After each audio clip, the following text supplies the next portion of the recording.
नाज़रीन, मियाँ नवाज शरीफ साबिक़ वज़ीर-ए-आज़म पाकिस्तान जो कि 4 साल से लंदन में खुद साख्ता जला वतनी काट रहे हैं, वो वापस पहुँच रहे हैं 21 तारीख़ को। और इससे पहले अक्टूबर 2019 में वो तिब्बी बुनियादों पर, अल अज़ीज़िया स्टील मिल्स रेफरेंस था, 8 हफ़्तों के लिए तिब्बी बुनियादों पर वो गए थे। ये वही केस है, वही चीज़ है जिसमें मियाँ शहबाज शरीफ का स्टाम्प बड़ा 50 रुपये का स्टाम्प बहुत मशहूर हुआ था, 20-20 लाख के 2 में चल के थे।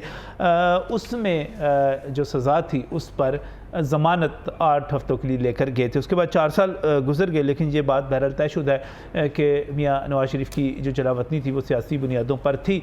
और उस वक़्त वो समझते हैं कि उस वक़्त उनके साथ जो सलूक रवा रखा जा रहा था उसमें उन्होंने मुस्लिम लीग नून के मुताबिक उन्होंने कोई हिजरत की थी यहाँ से और गए थे, और अब मुस्लिम लीग नून एक बड़े पैमाने पर उनके इस्तकबाल का प्रोग्राम बना रही है। लेकिन अब सवाल ये किया जा रहा है कि अल अज़ीज़िया स्टील मिल रेफरेंस है जो अपनी जगह पर मौजूद है। 2 दिसंबर 2020 को जब ये इस रेफरेंस में सज़ा हुई थी और फिर वो उनकी ज़मानत हुई थी इस पर, तो फिर उसके बाद अब तक जो कार्रवाई हुई है उसमें इस्लामाबाद हाई कोर्ट उनको इश्तिहारी करार दे चुकी हुई है। इसी तरह एक और इवन फील्ड का रेफरेंस है, उसमें भी नैब की साहब अदालत ने उनको 2018 के इंतखाबात से पहले ही सज़ा दे दी थी। इस्लामाबाद हाई कोर्ट ने उनकी ज़मानत भी उस पर मंजूर की थी। इसके बाद मरीम नवाज़ को और कैप्टन सफदर को, मरीम नवाज़ की सज़ा 7 बरस थी, मियाँ साहब की 10 बरस थी, कैप्टन सफदर की 1 बरस थी, उनको बरीयत मिल गई थी। लेकिन मियाँ नवाज़ शरीफ का मामला चूँकि वो यहाँ पर पेश नहीं हुए थे, हाज़िर नहीं हुए थे, तो वो बीच में से निकाल दिया गया था, वो अपनी जगह पर मौजूद है। फ्लैगशिप रेफरेंस था, ये रेफरेंस भी उन 3 रेफरेंसेस का हिस्सा था जो पनामा केस के फैसले के बाद कायम किए गए थे, और उसमें एहतसाब अदालत से उनको बरीयत मिल गई थी। मियाँ नवाज शरीफ जब यहाँ से गए थे तो उस वक़्त तक इन रेफरेंसेस में एहतसाब नंबर अदालत 1, 2 दोनों को देख लें और इन मुकदमात को देख लें तो उसमें कोई 183 समातें हुई थी, जिनमें मियाँ नवाज शरीफ 134 बार पेश हुए थे।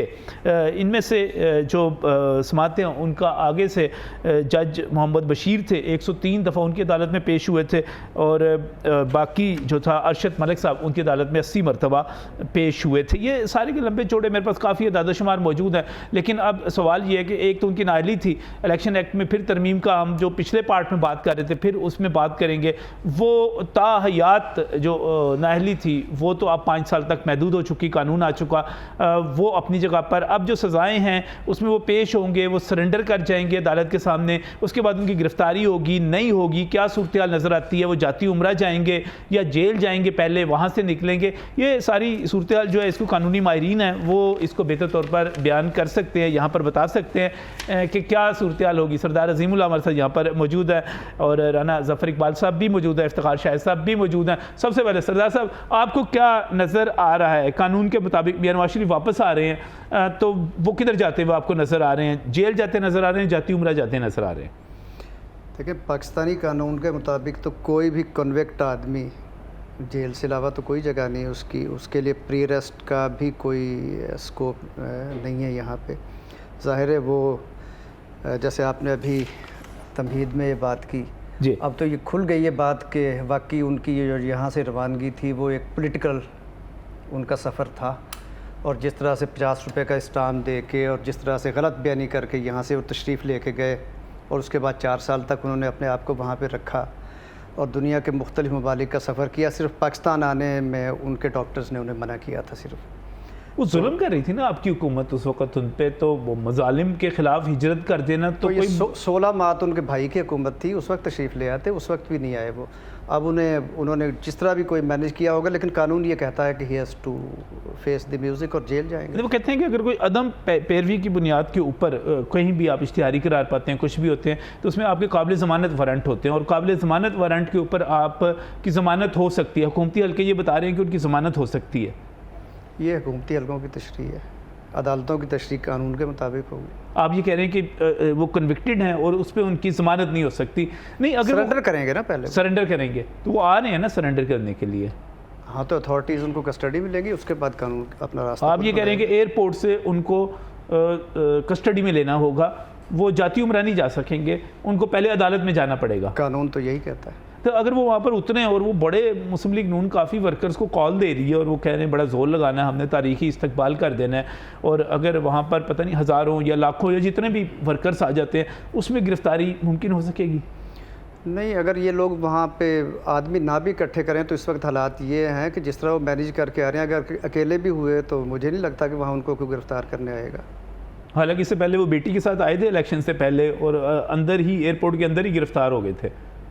मैं यही तो कह रहा हूँ। लेकिन अब मैनेज होके, यानी अभी आपको वो इतराज़ हो रहा था, फवाद हसन फवाद भी उनके प्रिंसिपल सेक्रेटरी रहे हुए हैं, तो इसीलिए मैं कह रहा हूँ कि अब तो उन्हें मजमा इकट्ठा करने की ज़रूरत शायद बाकी ना रहे। अब तो उन्हें कोई नहीं पकड़ेगा, कोई नहीं पकड़ेगा। कानून वैसे ये कहता है कि उन्हें जेल जाना होगा। कानून ये कहता है कि उनको जेल जाना चाहिए, लेकिन हालात ऐसे सारे के सारे हो गया कि अब उनको कोई नहीं पकड़ेगा, ये हो गया। मैं आपकी तरफ नजर आता हूँ ज़रा, मैं इफ्तिखार शाह साहब की राय ले लूँ इसके ऊपर, आपको क्या नज़र आ रहा है जी?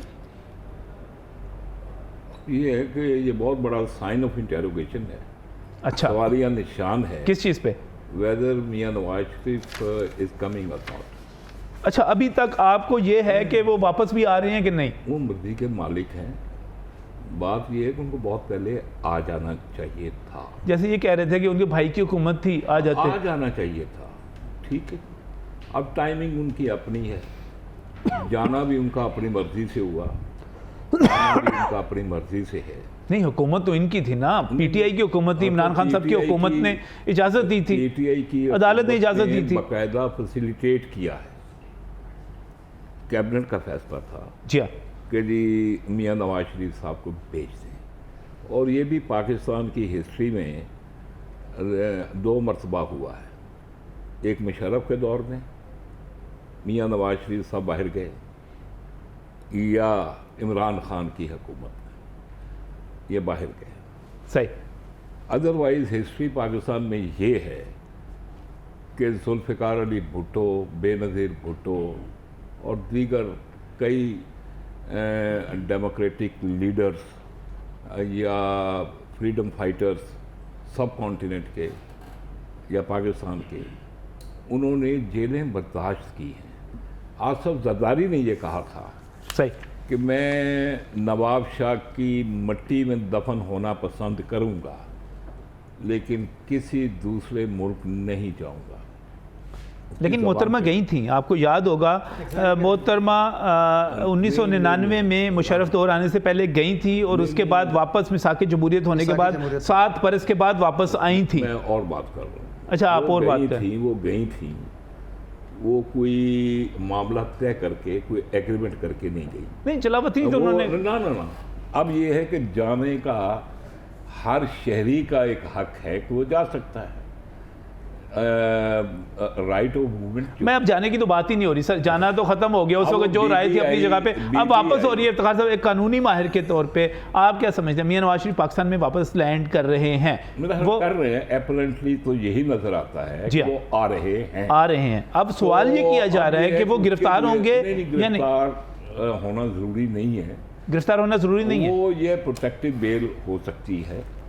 कुछ 2 दिन पहले वो प्रोटेक्टिव बेल कोर्ट्स दे देती हैं कि आए, वो सरेंडर करने के लिए आ रहे हैं। इसहाक डार के केस में नहीं हुआ, इसहाक डार को प्रोटेक्टिव बेल दी गई and he surrendered before the concern court. तो वो protective bail, interim protective bail जो है वो मिल सकती है। उसके बाद वो सरेंडर करते हैं, तो ये कॉन्विक्ट जो है उसकी जो सज़ा है वो सस्पेंड हो सकती है। सेक्शन 426 CRPC के तहत वो बेल पिटीशन होती है। सही। तो वो इमरान खान की वो इस्लामाबाद हाई कोर्ट ने की 426 के तहत। तो ये मियां नवाज शरीफ की सज़ा भी सस्पेंड हो सकती है। और वो मियां साहब बड़े सियाने हैं, आप भी उस मौसम में रहे हैं कि जब कोई चीज़ें ठीक हो जाए,